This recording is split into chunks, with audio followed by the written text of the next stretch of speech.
Bonjour à toutes et à tous, bienvenue dans ce podcast numéro 12. Ça y est, on peut dire qu'il existe une douzaine d'Esprit Pétula, ça n'a rien de très stylé, parce qu'on utilise le mot douzaine plutôt pour parler d'œufs, mais là il s'agit bien de podcast, et non d'œufs.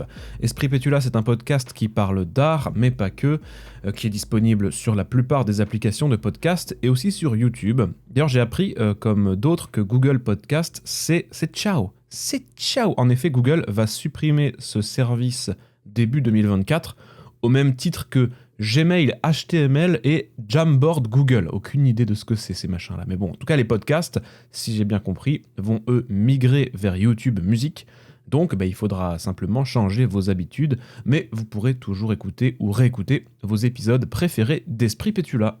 Enfin, ça, c'est pour ceux qui écoutent sur Google Podcast, mais vous pouvez bien sûr me retrouver sur Deezer, Spotify, Amazon Podcast, il y a aussi Apple Podcast et d'autres applications dont j'ai oublié le nom parce que tout s'est uploadé automatiquement un peu partout et j'avoue parfois je retrouve mon podcast sur des sites dont je ne connais même pas l'existence et dont le nom me dit rien du tout. Enfin bon, voilà, quoi qu'il en soit, il y en a à peu près pour tout le monde. Bon, aujourd'hui, j'ai pas une inspiration fifole, voilà, j'ai utilisé un petit mot un petit peu ringardos, comme le mot ringardos qui lui-même est un peu ringardos, pas de gros dossiers que j'ai envie de traiter, j'ai même eu une semaine extrêmement chargée avec quasiment aucune seconde de répit et surtout le début d'Inktober. Et en fin de compte, Inktober, est-ce que c'est pas un sujet intéressant à traiter ? Je crois qu'il y a quand même quelques petites choses à dire autour d'Inktober, donc écoutez, qu'est-ce qu'on fait ? On rassemble nos esprits et on en parle. Esprit Pétula.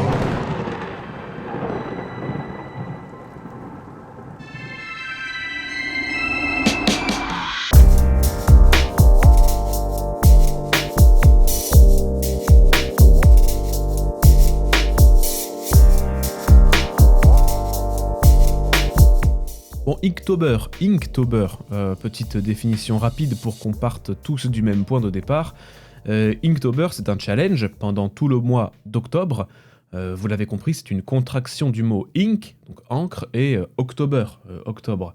Donc le premier Inktober a été créé en 2009 par Jake Parker, qui est un illustrateur américain. Et historiquement, on va dire, Jake Parker soumet une liste de 31 thèmes correspondant aux 31 jours d'octobre, et à partir de là, toutes celles et ceux qui veulent participer doivent faire un dessin par jour en s'inspirant du thème donné et le poster sur les réseaux sociaux avec les hashtags et compagnie. Tout partait très bien, mais on verra un petit peu plus tard que Inktober, c'est pas si rose que ça. Au fil des années, Inktober c'est devenu un gros événement, voire l'événement le plus gros sur la communauté mondiale artistique, avec des milliers et des milliers de participants, et c'est, on va dire, un highlight de l'année au sein de la communauté art sur Internet. On attend ça avec impatience, et on compare les dessins les uns des autres, on regarde comment telle ou telle personne a traité le sujet, et ça a permis à beaucoup d'artistes de grossir sur les réseaux sociaux, avoir plus d'abonnés, une meilleure visibilité, et tutti quanti même, je dirais. Et tutti Chianti, non ça, Chianti c'est le vin, Chianti. Pourquoi je garde ça au montage ? Mais comme je vous le disais, Inktober, c'est pas si rose que ça, pour une simple raison. Son créateur, Jake Parker, a quand même, à un moment donné, un peu déconné. Alors, en fait, je vais prendre quelques pincettes, je vous relate simplement des informations, je vous explique le plus simplement possible la situation, et je vais utiliser le conditionnel, c'est ça, le subjectif de l'indicatif du participe passé antérieur. Jake Parker a en fait déposé la marque Inktober, à la base, ce qui fait que, implicitement, écoutez bien, tous les dessins que vous faites pour Inktober appartiennent, d'une certaine manière, à Jake Parker. Alors, c'est pas tout à fait ça, mais disons que Jake Parker a une armée d'avocats qui auraient envoyé des lettres de mise en demeure aux dessinateurs et dessinatrices qui souhaitent vendre leurs dessins réalisés dans le cadre Inktober. En gros, ils souhaitent avoir des droits sur vos dessins créés pendant son événement. Donc à partir de là, il y a un mouvement de boycott et de toute manière, on verra qu'il y a des centaines de listes alternatives à Inktober qui sont apparues par la suite.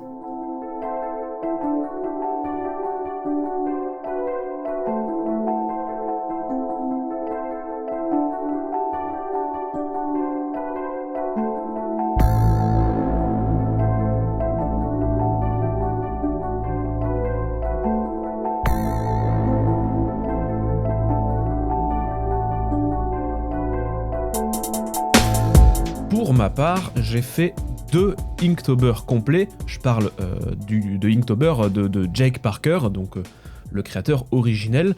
Et je peux vous dire que c'est très fatigant. Dans les 2 cas, j'ai dessiné chaque jour, parce que en fait, le sujet, Jake Parker le donne un petit peu en avance, il le donne quelques semaines avant, quelques mois avant, donc on peut prendre un peu d'avance, parce qu'on sait déjà les thèmes, et moi, moi j'ai décidé de le faire vanilla, donc one shot chaque jour, et disons que c'était très très compliqué. On n'est pas obligé de faire tous les dessins de la liste, je précise, mais je sais pas, quand on s'inscrit à Inktober, on se met quand même cette pression, parce qu'on a envie de finir ce challenge, et sauter un ou plusieurs dessins, ça revient un peu à nous mettre en échec, et avoir une moins bonne image de nous. En tout cas, je dis nous, mais je parle surtout pour moi en tout cas. Quand je fais un défi, j'aime bien le faire à fond, et j'avoue, une fois que le défi est terminé, si je me dis « Ah oui, mais en fait j'ai pas fait le numéro 4, le numéro 7, le numéro 23 », je me dis que j'ai pas vraiment été au bout de mon objectif que je m'étais fixé, donc forcément, je vais avoir une petite baisse de confiance en moi. Qui plus est, c'est très chronophage. Alors, pourquoi je le dis de cette manière ? On dirait que je suis en train de faire un exposé où j'explique des mathématiques en disant « c'est une fonction arithmétique ». Donc en gros non, Inktober, waouh, je délire complètement sur ce podcast, je suis épuisé, c'est pas possible, je crois que ça se ressent un petit peu.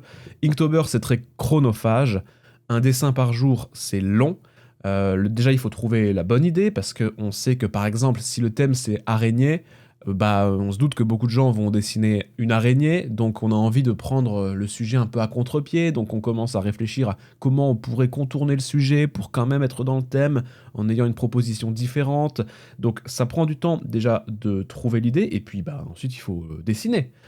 Dessiner, ça dure pas une seconde, il faut faire des crayonnés, un ancrage, si en plus on fait du digital, il faut mettre des couleurs, des ombres, etc., du rendu, etc.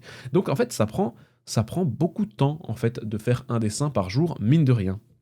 Dans mon cas, quand j'ai fait les 2 premiers Inktober, alors dans le premier, j'ai d'abord essayé de faire des dessins traditionnels en noir et blanc sur papier pour gagner du temps sur la colorisation.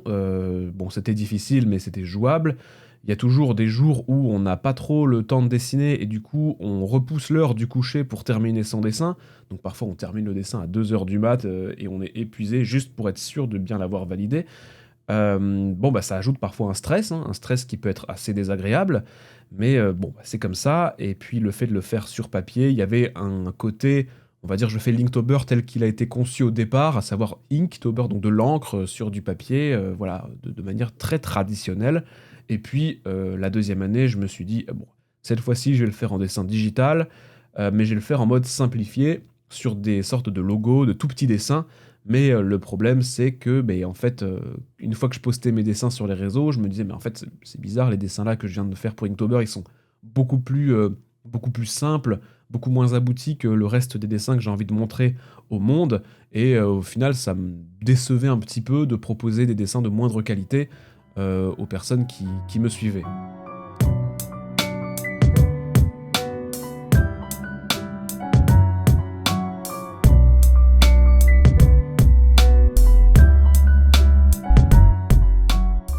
Et c'est à partir de là que j'ai décidé de ne plus suivre la liste Inktober de Jake Parker, parce que 31 dessins, c'est vraiment très fatigant. Et en plus, sur 31 thèmes, il y a franchement une bonne moitié de thèmes qui font pas rêver, on va dire, ou du moins qui ne m'inspiraient pas, et qui correspondaient pas forcément à mon univers et à ce que j'avais envie de montrer de moi.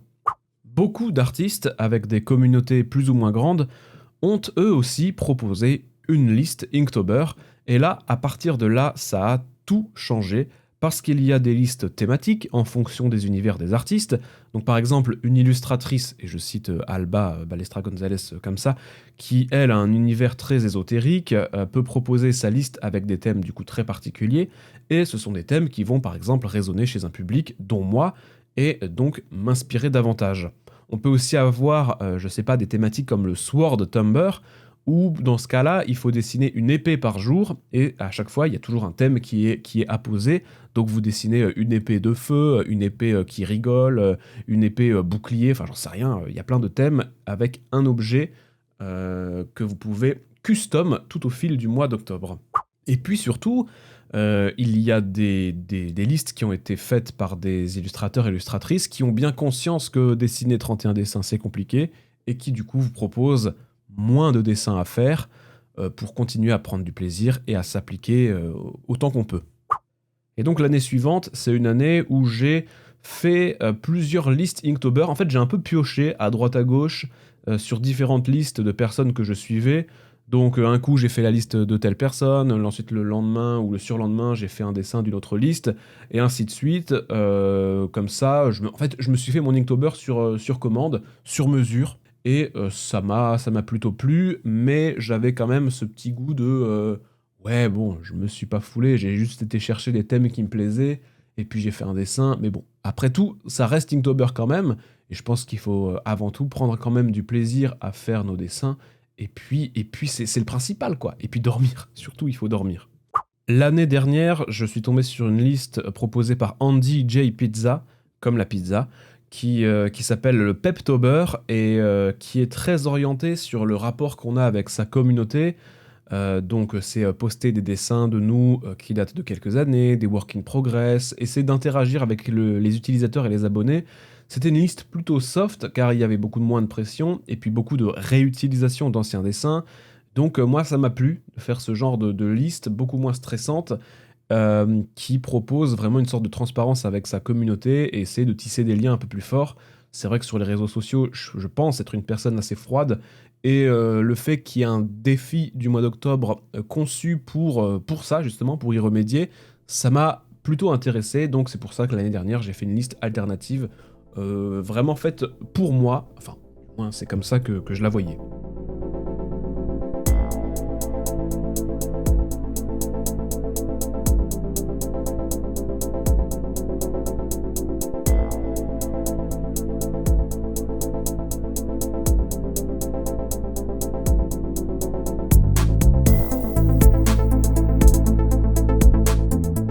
Aujourd'hui, on est le 4 octobre, donc vous avez compris, Inktober a commencé depuis quelques jours, et je suis en fait assez surpris de voir sur les réseaux sociaux de plus en plus de personnes boycotter l'exercice. Enfin, boycotter, c'est une démarche un petit peu trop militante, donc c'est pas tout à fait ça, mais en tout cas des artistes qui décident cette année de ne pas faire Inktober, et en fait qui l'affichent clairement en disant cette année je ne ferai pas Inktober, voici les raisons pour lesquelles je ne le ferai pas. Et c'est vraiment la première fois que je vois ça. Alors bien sûr, c'est une minorité d'artistes, il y a beaucoup de gens qui continuent de le faire et voilà, il y a toujours un très gros succès d'Inktober, mais il y a une sorte de nouvelle démarche qui va être contre Inktober et c'est ça qui m'intéresse dans ce podcast. Si je reprends ma propre expérience, comme je vous le disais un tout petit peu plus tôt, c'est vrai que la notion de plaisir, eh ben en fait, pendant Inktober, elle n'est pas forcément présente. En tout cas, dans mon cas, elle n'était pas du tout présente. Peut-être que tout simplement, je suis pas fait pour répondre à un exercice tous les jours. Je suis relativement addict au challenge en plus, et l'idée d'en abandonner en cours de route, ça me plaît pas. Donc forcément, je vais me forcer, je vais aller au bout. Et chaque Inktober, en fait, vraiment, le 31 octobre, j'étais au bout du rouleau, quoi. J'avais hâte que ça se termine parce que c'était épuisant. C'est vraiment un stress mental tous les jours. Donc il y a ça. Et puis, en fait, les statistiques Instagram des posts Inktober sont pas terribles, en fait. Enfin, dans mon cas, elles étaient pas terribles. Quand j'ouvrais Instagram, j'avais du coup 31 dessins que, franchement, j'aimais pas trop, ce que j'avais relativement bâclé pour arriver au bout du défi.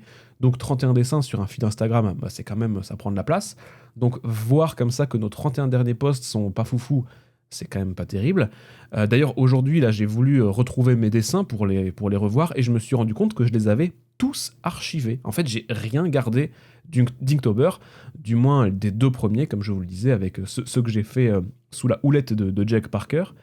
C'est un challenge que vraisemblablement j'ai pas trop aimé faire et dont j'ai pas aimé les résultats non plus, donc beaucoup de stress pour rien. Je vous le reprécise, hein, je parle pour moi dans mon cas et je suis pas voilà, j'ai pas la vérité, je détiens pas la vérité absolue. Tout le monde a son propre avis et sa propre manière d'aborder Inktober, mais voici la mienne. Et il se trouve que j'ai le sentiment qu'elle est partagée aussi par certaines personnes qui décident de ne pas le faire cette année parce que ça prend trop de temps, c'est trop stressant et qu'on a envie de vivre en fait. En 2023, on a envie de sortir, de voir des gens, de se reposer, de prendre du temps pour soi et pas forcément se mettre une contrainte en plus quotidienne par rapport à Inktober. D'autant plus que beaucoup de dessinateurs et de dessinatrices, eh bien en fait, comme je vous le disais, faire un dessin, ça prend du temps. Et il y a vraiment cette question de est-ce que ce temps dont je dispose, j'ai envie de le mettre au service d'un défi ou est-ce que j'ai envie de le mettre au service de ma carrière, de développer quelque chose de plus personnel. Alors l'un n'empêche pas l'autre, vous me direz, mais voilà, il se trouve qu'il y a quand même un moment donné où on peut se poser la question de ce qu'on a envie de faire avec le temps qui nous est imparti.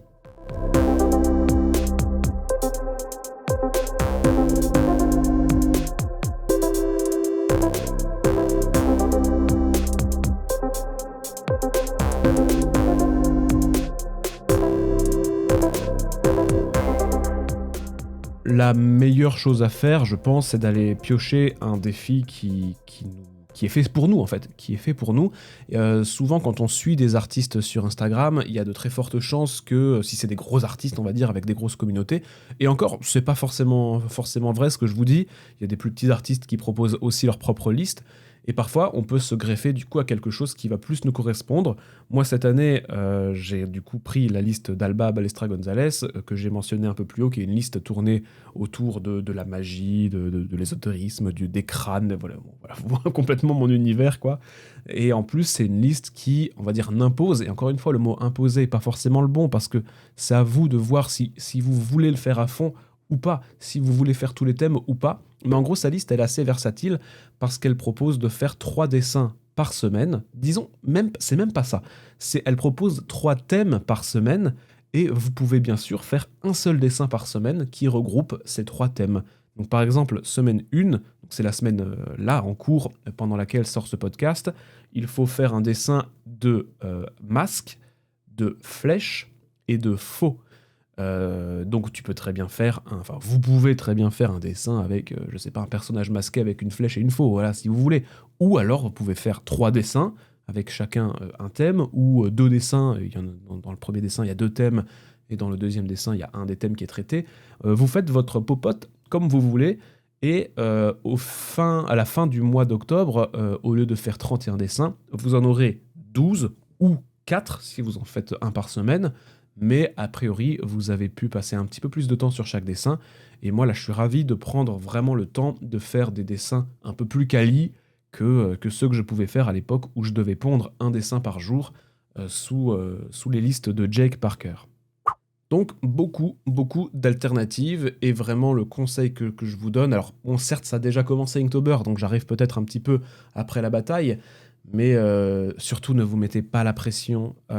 Et vraiment, louper un dessin, je désamorce directement, louper un dessin ou en louper 10 sur une liste, c'est pas grave. Vraiment, privilégiez vous, votre santé mentale, votre sommeil. S'il y a un thème qui vous inspire pas, c'est pas la peine de ruminer, parce qu'en plus vous allez vous trouver nul en disant « Ah, je trouve pas de thème, je suis nul, je trouve pas de manière de dessiner, j'ai pas d'idée, machin ». C'est pas bon du tout pour la confiance. Donc ce jour-là, eh ben tant pis, il y aura pas de dessin. Et puis, basta, on revient demain, on revient après-demain, avec un thème qui nous inspire un peu plus, ou on va regarder chez les autres s'il y a des listes qui vous inspirent, parce que dans mes follow, par exemple, je vais suivre des gens qui suivent d'autres listes que la mienne, et du coup, je peux très bien dire « Ah oui, mais elle est marrante cette liste, qu'est-ce que c'est ? Ah ok, c'est une liste qui traite plutôt de ça, et pourquoi pas être inspiré par d'autres listes également, même quitte à changer pendant le mois d'octobre, en fait. Ça, c'est tout à fait possible. Je précise aussi que certes, Inktober, c'est en octobre, mais vous avez des défis dessins toute l'année.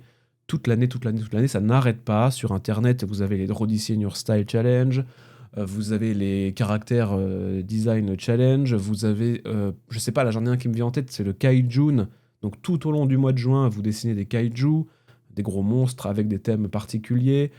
Vraiment, il y a même des sortes d'Inktober, mais sur toute l'année, donc 52 thèmes pour faire un thème par semaine, donc à la fin de l'année, vous avez 52 dessins. Voilà, donc si vous loupez Inktober, eh bien, c'est pas grave, il y aura probablement un défi en novembre, et puis un en décembre, et puis un en janvier, et ainsi de suite. Donc, pas de panique là-dessus. No pression, C-H-I-O-N-E, ça s'écrit comme ça.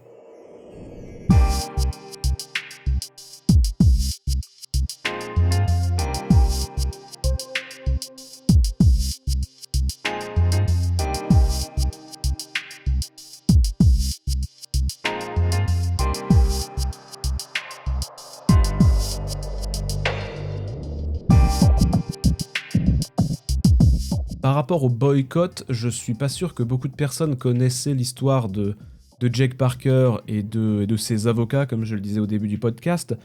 J'ai l'impression que la liste Inktober officielle, on va dire, elle est plus très excitante, et pour en avoir discuté avec d'autres personnes, d'autres illustrateurs et illustratrices, on trouve qu'effectivement, les listes officielles sont pas folles.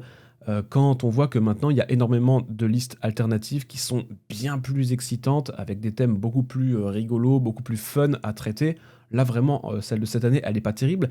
Et même, j'ai été surpris de voir que Jake Parker lui-même, qui est quand même l'inventeur, entre guillemets, de d'Inktober, bien que là aussi il y a des, là aussi, il y a des débats, même lui-même n'a pas partagé la liste cette année. Donc même lui, il se désolidarise un petit peu du challenge, bien qu'il le fasse quand même encore quotidiennement. Je vois passer des reposts où je vois ses dessins encore cette année. Et pour la petite histoire, en fait, Jake Parker lui-même, il est accusé d'avoir plagié donc, un livre qui s'appelle Pen and Ink Drawing, A Simple Guide, de Alfonso Dune, où en fait, il repompe l'Inktober de ce livre-là. Donc même ce défi en soi, a priori, il y a des accusations qui disent « Oui, mais t'as rien inventé, tu t'es attribué Inktober, tous les mérites. » Donc vous voyez, bon, l'histoire, elle est pas toute rose. Bon, c'est quoi l'avenir d'Inktober maintenant ? Qu'est-ce qui va se passer les prochaines années ou pas ? Alors on va faire un petit peu notre Madame Irma. Déjà, au fil des années, j'ai le sentiment que Inktober, c'est un défi de plus en plus personnel. Je vois assez peu de... Alors peut-être que c'est moi qui suis pas les bonnes personnes, hein, mais je vois de moins en moins de repartages, de ce genre de choses, où à l'époque, vraiment, on allait voir les hashtags des uns et des autres. Alors peut-être que ça s'est un peu perdu par rapport au fait qu'il y ait beaucoup de listes. S'il n'y a qu'une seule liste avec un hashtag Inktober, ben forcément, on va cliquer sur le hashtag et on va voir tous les dessins automatiquement des gens qui ont fait la liste officielle. Comme maintenant, il y a beaucoup de listes, du coup, chaque artiste sur Instagram va suivre sa propre liste. Du coup, on va moins avoir de possibilités de comparaison, bien que ça se fasse toujours. Mais j'ai l'impression que globalement, il y a un petit peu moins de visibilité par rapport à Inktober. Je saurais pas trop expliquer pourquoi. Peut-être que les hashtags sont moins intéressants que... En fait, d'ailleurs, je sais pas à quoi ça sert ces hashtags. En fait, voilà, je le dis, je le dis franchement, ça sert à quoi ? Enfin, dans le cas d'un Inktober, ça sert un petit peu, puisque tu vas pouvoir cliquer sur le lien du hashtag correspondant à l'Inktober que tu as choisi de faire pour voir les autres dessins. Mais dans le reste du temps, à quoi ça sert ces hashtags ? On les met quand même, on sait pas à quoi ça sert. Du coup, ouais, j'ai l'impression que les prochaines années, l'Inktober officiel va être probablement de plus en plus délaissé au profit d'autres challenges bien plus intéressants. En tout cas, c'est le sentiment que j'ai, je me trompe peut-être. Mais quand même, il y a une sorte de dynamique en ce moment sur les réseaux sociaux par rapport aux artistes, notamment par rapport à l'apparition et à l'utilisation massive des intelligences artificielles qui peuvent dessiner maintenant de manière tout à fait impressionnante. Il y a de plus en plus, je trouve, une vague de prenez soin des artistes. Et Inktober, en fait, il y a quelques années, c'était un challenge très intéressant et tout le monde voulait le faire. Et de plus en plus, j'ai l'impression qu'il va un peu à l'encontre du bien-être et qui commence à être un petit peu à contre-courant et de moins en moins plébiscité par les illustrateurs.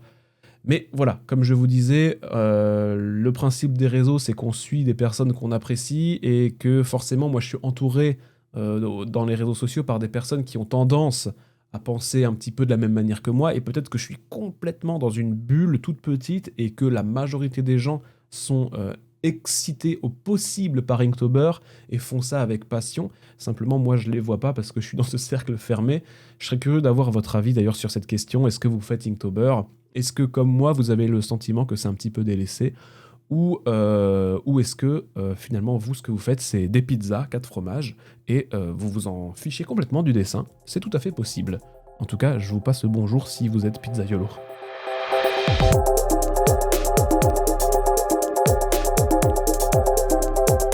Voilà, ce podcast sur Inktober est terminé. On se retrouve très bientôt pour un autre podcast que je vais enregistrer en fin de semaine. Ça va être très cool. Qu'est-ce que je peux vous dire d'autre ? Oui, si vous avez apprécié bien sûr le contenu, vous pouvez comme d'habitude me suivre sur les réseaux sociaux, sur Instagram, sur Twitch. Je fais des lives où je dessine toutes les semaines, 2-3 fois par semaine. Donc vous êtes les bienvenus si vous voulez passer dire coucou. Vous pouvez commenter aussi sous les vidéos YouTube si vous avez des questions, si vous avez des remarques. Si vous voulez que j'aborde d'autres sujets, j'essaierai de regarder ce que je peux en faire. Et puis quant à moi, je vous dis faites de beaux dessins, faites un bel Inktober, ne vous mettez pas de pression, dessinez avec du plaisir, kiffez bien, à très bientôt, ciao ciao.